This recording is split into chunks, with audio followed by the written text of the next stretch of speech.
de las vigas y los tablones. Así se llama. ¿Cómo se llama? El precio de las vigas y los tablones. Exacto, el precio de las vigas y los tablones. ¿Por qué el precio de las vigas y los tablones? Bueno, en este tiempo podría decirse el precio de las varillas y el precio del cemento, si lo pasáramos a estas fechas. Porque las casas se construyen con cemento, con varillas, con tabique, con ladrillo. Bueno, pero en tiempos de Palestina se construía con vigas y tablones. Te voy a contar una historia muy interesante de tiempos de Jesús, en su ministerio en tiempos de Palestina. Pero mira, construir una casa realmente es costoso. Pero si tuviéramos la oportunidad de construirla, seguramente la construirías con tus detalles como tú quisieras. Ya me imagino a las mujeres, cortina rosa, con perlitas y ay, le ponen tanta cosa. Sillones vintage, y empieza a decorar, ay, que las lámparas que cayendo con cristales. Construirías tu casa como tú quisieras. Es más, la mayoría, o si no todo, trabajamos para tener una casa propia, ¿verdad? Todos anhelamos tener una casa. Queremos descansar, queremos disfrutar de una comodidad, porque es cierto, es el resultado de un buen trabajo, una casa. Pero ¿cuánto estás dispuesto a invertir en tu casa? En esa casa que ya te estás imaginando. ¿Cuánto estás dispuesto a invertirle a esa casa? Algunos pagan a un arquitecto para que les diseñe la casa. Otros quizás pagan a un buen albañil que tenga un buen conocimiento y les construya la casa. Otros quizás se aventuran a ser buenos arquitectos y le empiezan a diseñar. ¿Cuánto estás dispuesto a invertir en tu casa?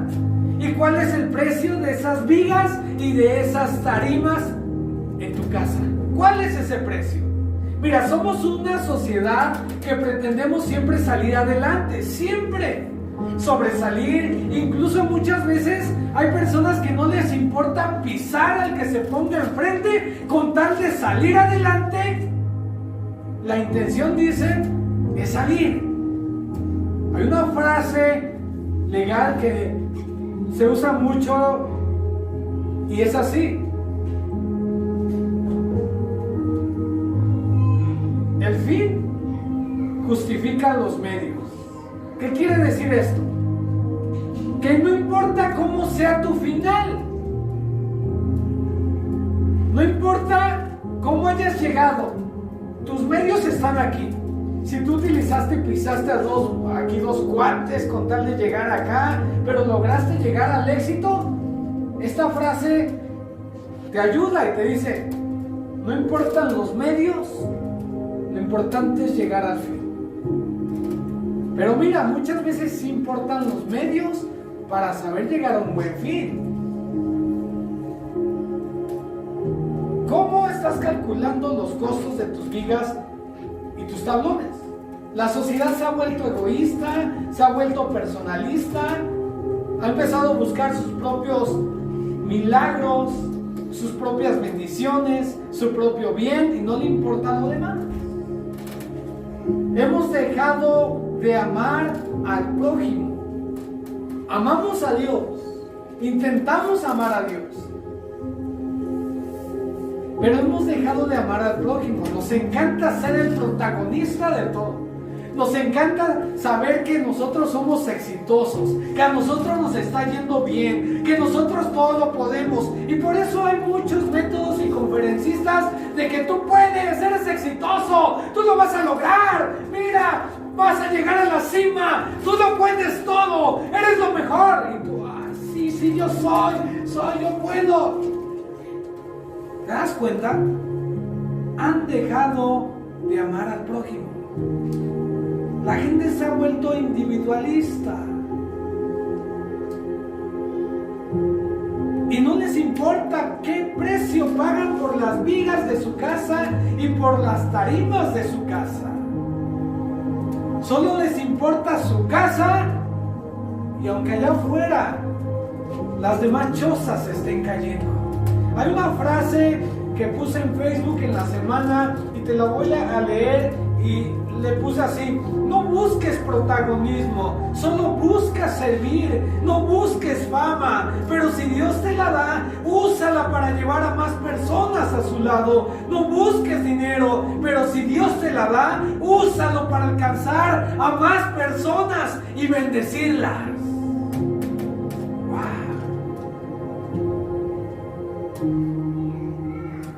Sirvamos a la iglesia, sirvamos en la iglesia de Dios, ensuciémonos las manos en el servicio, lavemos pies allá afuera, carguemos camillas, llevemos al prójimo en nuestra espalda a los pies de Dios.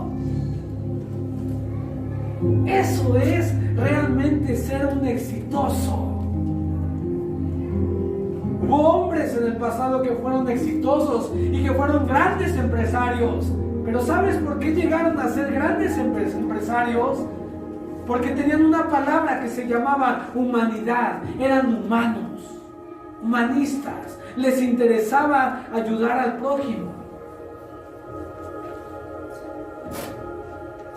Te voy a contar ahora sí la historia de esa casa que se construyó en Palestina. Esa casa fue un centro de convenciones para una gran multitud de judíos. Mira, a esa casa fueron fariseos, a esa casa asistieron doctores de la ley, personas como tú y yo. Recorrieron grandes distancias para llegar a esa casa en Palestina. La pregunta era, ¿qué pasaba en esa casa? ¿Qué estaba pasando en esa casa? ¿Había una campaña política? ¿Estaban regalando la despensa? ¿Qué estaban haciendo en esa casa? ¿Había un concierto con un artista muy famoso? ¿Qué había en esa casa? Todos, iglesia, todos los que habían ido a esa casa habían invertido recursos. Todos. Invirtieron tiempo, invirtieron dinero, incluso algunos invirtieron muebles para llegar ahí. En esa casa más bien estaba construida con vigas y tablones. Pero en ese tiempo las casas también se les construía al lado una escalera para subir a la azotea. Pero la pregunta es, ¿cuál era el precio de esas vigas y de esos tablones? Y así se llama el título de hoy: el precio de las vigas y los tablones. Y quiero llevarte al Evangelio de Lucas capítulo 5, versículo 17 al 25. En la Biblia traducción al lenguaje actual dice así, versículo 17: en cierta ocasión Jesús estaba enseñando en una casa. ¿Sale? ¿Jesús qué estaba haciendo, iglesia? Enseñando en una casa como esta, así como esta, mira. Imagínate, estaba aquí Jesús y estaba enseñando en una casa. Allí estaban sentados algunos fariseos y también estaban maestros de la ley. ¿Quiénes estaban, iglesia? Habían venido todos de los pueblos de Galilea, de Judea y de la ciudad de Jerusalén para oír a Jesús. Había una gran multitud de iglesia en esa casa. Era el centro de convenciones de Palestina. Una casa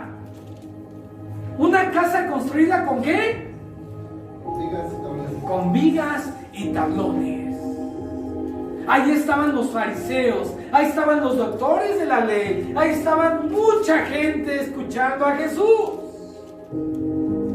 Y como Jesús tenía el poder de Dios para sanar enfermos, llegaron unas personas con una camilla. Y en esa camilla llevaban a un hombre que no podía caminar. ¡Wow! ¿Te das cuenta que todos invirtieron algo? Venían recorriendo largos caminos. Había gente farisea, había doctores de la ley y había enfermos. Y había unos cuates que invirtieron muebles. Agarraron una camilla y pusieron a su cuate y lo llevaron. Inversión. Versículo 19. Pero no podían entrar en la casa porque en la entrada había mucha gente. Entonces subieron al techo, abrieron allí un agujero, por ese agujero bajaron al enfermo en la camilla hasta ponerlo en medio de la gente delante de Jesús.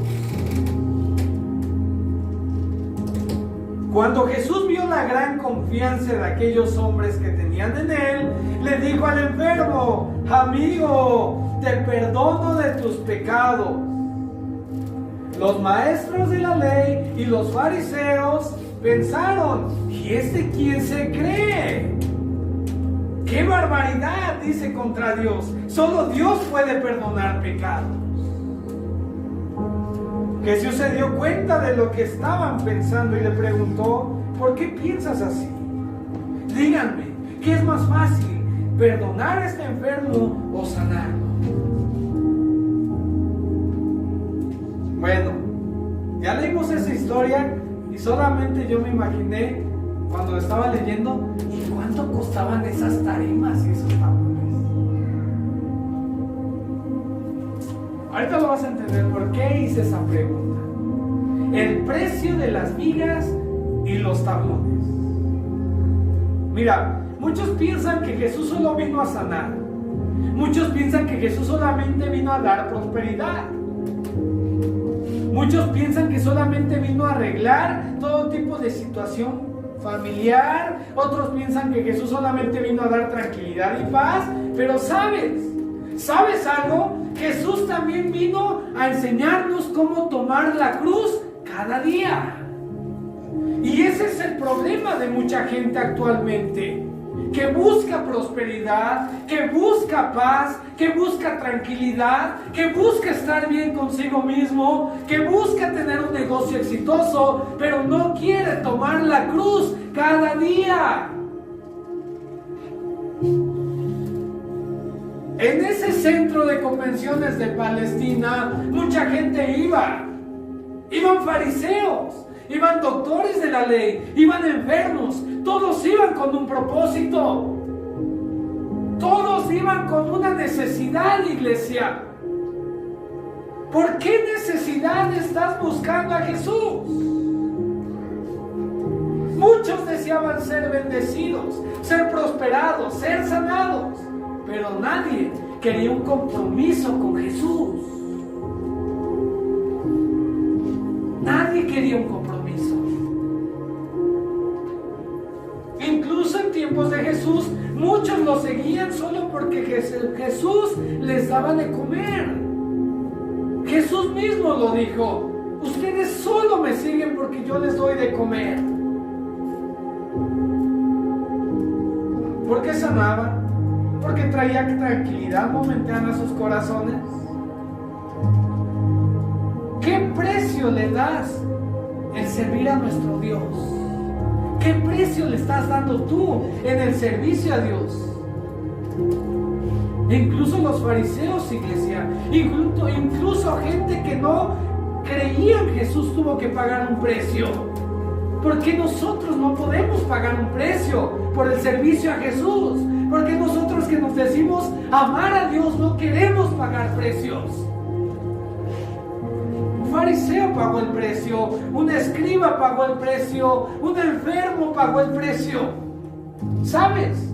Servir a Jesús implica amar. Servir al prójimo también implica amar. Mucha gente allá afuera está muriendo, iglesia. Está yéndose una condenación eterna allá afuera. Muchos enfermos están muriendo. Mucha gente con camillas en los hospitales está yéndose a una eternidad sin Dios.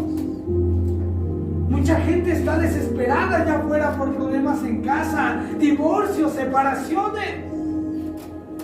Mucha gente está drogándose, alcoholizándose por cicatrices en el alma. En un año, iglesia, más de 200,000 personas murieron en México. Yo te quiero hacer una pregunta. De esas 200,000 personas, ¿a cuántos le predicaste de Jesús?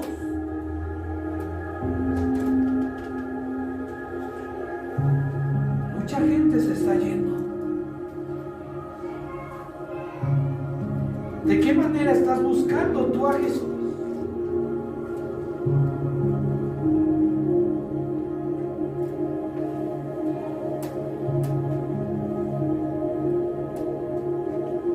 Y el primer punto del precio de las vigas y los tablones es: ¿cuál era el precio de las vigas y los tablones para esos hombres impostores? Me refiero a los fariseos. Es un sinónimo del fariseísmo. ¿Cuál era el precio? Me imagino que en el momento de que estaban así platicando y Jesús les estaba enseñando, de repente estos llegaron y por la escalera que construían al lado de las casas en Palestina subieron a la azotea, empezaron a quitar las tarimas, empezaron a quitar los tablones y un poquito de mezcla que acostumbraban poner. Imagínate esa escena en la casa, debajo de la casa, dentro de la casa. De repente empezar a caer y todos voltearon. ¿Qué pensaron los fariseos? ¿Cuál era el costo de esas vigas y de esas tarimas para los fariseos? ¿Qué pensó por su mente? Una de las características de los fariseos eran que seguían la ley judía. Se preocupaban de lo que el pueblo decía de ellos. Imagínate qué estaban pensando los fariseos en ese momento. Si me ven aquí adentro en esta casa, me van a descubrir. Yo llegué temprano para estar dentro de la casa, no estar fuera. Ese era el precio de los fariseos, de esas tarimas. ¿Qué iban a decir de ellos? ¿Qué iban a hablar de ellos? No eran sacerdotes, pero eran muy buenos en murmurar. Ay, mira, ya están destruyendo la casa. Ese está loco. No solamente viene a perdonar pecados, sino ahora viene a destruir casas. Eran personas con educación, conocimiento de la ley y de los profetas, muy educados. Ay, mira, ¿qué clase de Jesús es ese? Informal, le gusta estar de esta manera, en una casa apretada. Los fariseos en su mayoría eran comerciantes y les gustaba el dinero. ¿Qué pensaron en ese momento? ¿Cuál era el precio de las tarimas y de los tablones para ellos en ese momento? ¡Qué mala inversión! Están rompiendo la casa. ¿Cómo cree? Jesús no viene a hacernos prósperos. Nos está diciendo que rompamos techos. Eso es lo que nos está enseñando. Aquí no hay ninguna ganancia. Aquí voy a perder. Aquí estoy perdiendo. No creían en los hombres de Dios. Mira, iglesia, ellos no estaban dispuestos en invertir más. Lo que habían invertido en llegar ahí, hasta ahí habían dicho, es toda mi inversión, no puedo ir más allá. Solo invirtieron para murmurar los actos de Jesús.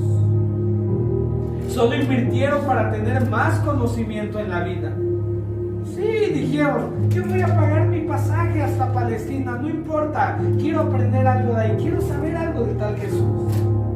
Y así hay gente que solamente busca conocimiento, pero se olvida de la sabiduría que Dios otorga. Número 2, ¿cuál era el precio de las vigas y de los tablones para un religioso? Me refiero a los maestros de la ley que menciona ahí. Ahí estaban dentro de la casa. ¿Qué habrán pensado los religiosos de Jesús? Ellos eran miembros de un gran Sanedrín. Ellos fueron los que condenaron a Jesús. Ellos eran muy cultos. Son los que tenían más conocimiento del Antiguo Testamento. En otras palabras, eran eruditos.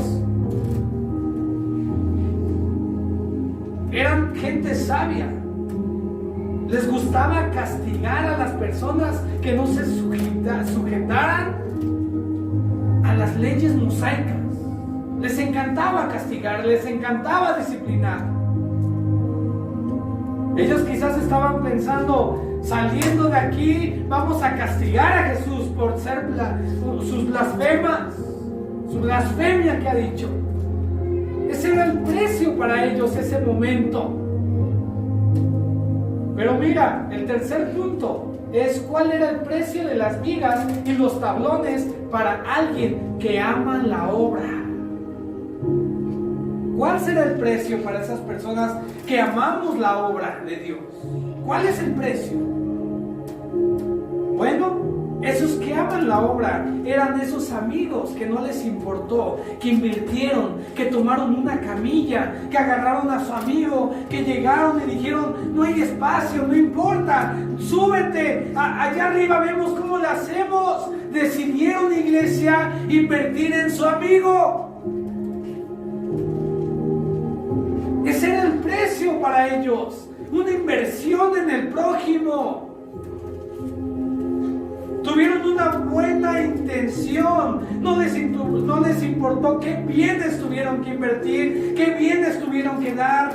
Mira, seguramente ese hombre ya no pensaba en ser curado, ya no pensaba en un milagro. Una persona que nace paralítica seguramente tiene llagas en la espalda, seguramente tiene cosas, cicatrices, tiene mal olor. No se bañan constantemente. Esa persona ya estaba ahí pensando que nada iba a pasar. ¿Por qué? Porque muchas veces pasa algo en tu vida y dices, ay, aquí no puedo, ya mi fe se agotó. Mira, tu fe tiene que seguir. Este hombre tenía llagas en la espalda. Este hombre hacía años que no se paraba de la cama. Este hombre ya no creía en nada. Sus amigos decidieron invertir.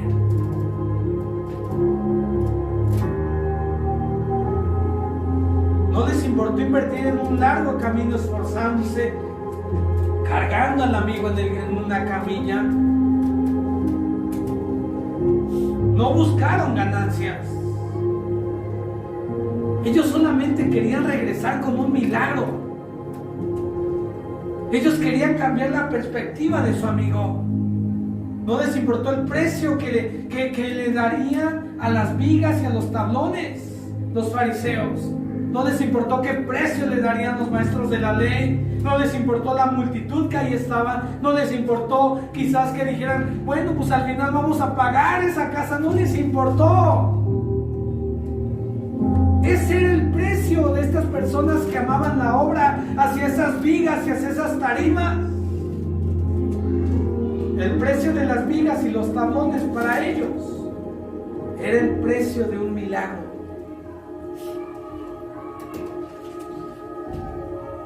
Ese es el precio.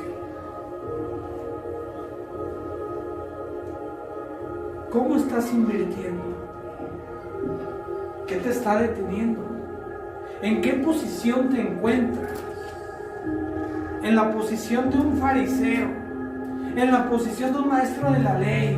¿En la posición de una gran multitud que solamente viene a endulzarse los oídos y quiere escuchar de Dios, pero no quiere tomar la cruz y seguirlo cada día? ¿O en la posición de aquellos que la fe no se apaga y continúan a pesar de las circunstancias? ¿En qué posición estamos? Mira, yo sé que todos esperamos un milagro, o esperas algo, una necesidad. Pero así como tú y yo esperamos algo, mucha gente allá también está esperando un milagro. Cuando bajaron a ese hombre a Jesús, Jesús, lejos de sanarlo y decir, levántate, lo primero que le dijo fue, te perdono tus pecados. ¿Te imaginas la cara de ese paralítico? Después de haber estado tantos años en su cama y no levantarse, y esos amigos llegar y convencerlo, vamos, vamos, te llevamos, no importa. Y llegar con Jesús, hacer el hueco en el techo, bajarlo, y él estar ansioso y que le digan, tus pecados son perdonados.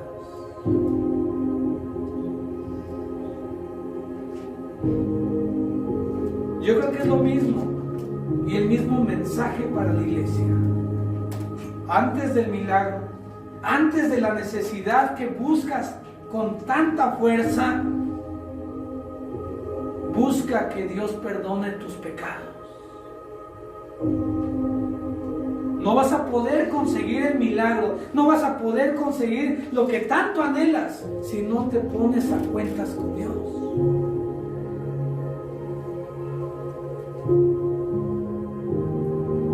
Dios hará lo demás. Dios hace el milagro en corazones dispuestos. Pero a ti te toca ser un portador de milagros. A ti te toca tomar la camilla. A ti te toca llevar al amigo para que haya un milagro.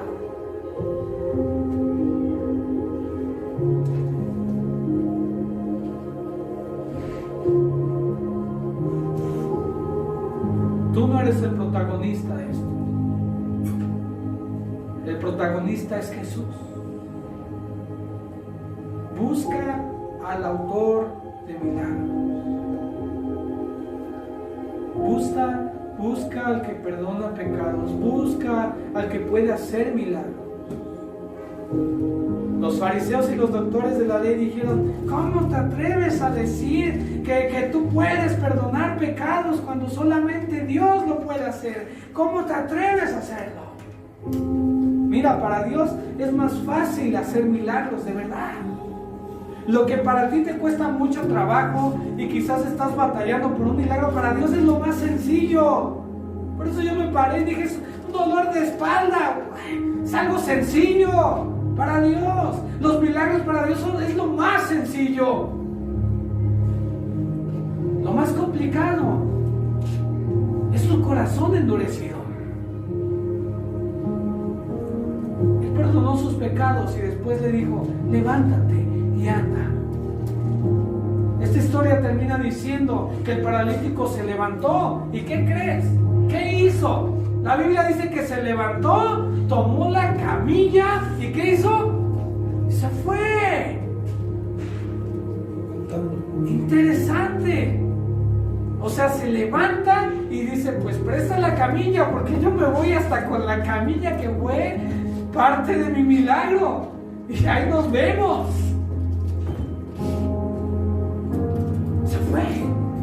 Se fue alabando a Dios. Es lo que tenemos que hacer. Ni siquiera le dijo, hey, gracias, brothers, gracias porque me cargaron, porque sudaron por mí. No, se levantó, tomó su camilla y se fue. El día que seas un portador de milagros, no esperes un gracias, no esperes un abrazo. Confórmate porque se vaya alabando a Dios, al protagonista de todo esto.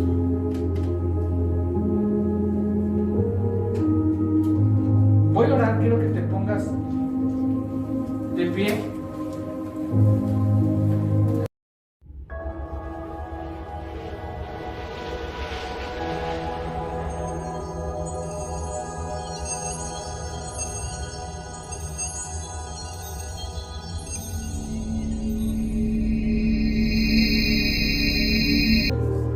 Él es un Dios que nunca nos abandona. Él es el Dios de lo imposible. Él es ese Dios que puede restaurar cualquier situación. Él es ese Dios al cual tu corazón anhela. Él es ese Dios al cual tú y yo adoramos en esta mañana. ¿Sabes algo, iglesia? El Señor no está improvisando con tu futuro. El Señor ya sabe lo que tiene preparado para ti. El Señor quiere restituirte. El Señor quiere restituir eso que quizás por nuestras malas decisiones o por nuestro pecado hemos perdido. Y en esta mañana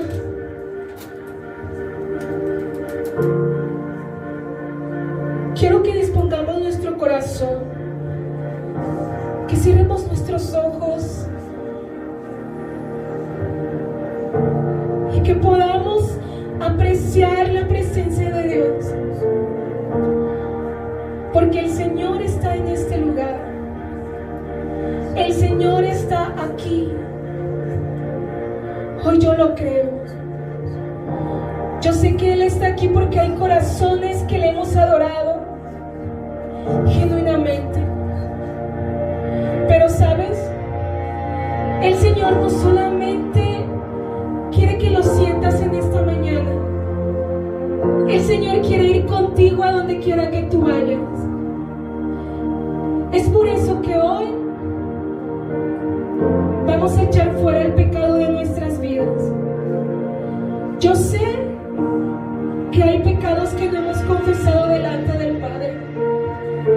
Y esos pecados, iglesia, no nos han dejado crecer. Esos pecados no nos han dejado ir y ver lo que Dios tiene para nosotros.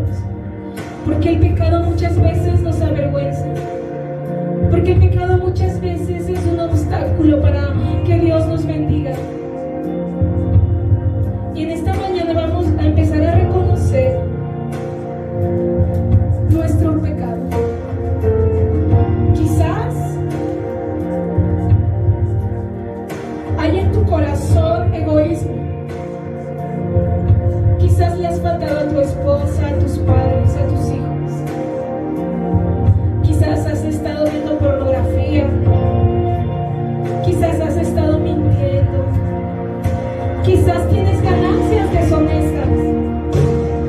Quizás le has robado a papá. Quizás tienes un espíritu de prejuicio o de crítica. Quizás eres desleal. Ahí en tu lugar vas a empezar a confesar y a decirle: Señor, te entrego mi pecado. La palabra de Dios dice: el que oculta sus pecados no prospera. El que oculta sus pecados no prospera. Pero el que confiesa y se aparta de ellos alcanza misericordia. Pero el que confiesa y se aparta de ellos alcanza misericordia. Y en esta mañana, no sé tu iglesia, pero yo quiero alcanzar misericordia del Padre. En esta mañana yo quiero prosperar. En esta mañana yo quiero que el Señor me restituya todo lo que he perdido. Quizás por mi desobediencia, quizás por mi comparación, quizás porque no he sido dadivosa como tú me ordenas, Señor. Y en esta mañana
Cristo vive en mí. ¿Cuántos decimos amén?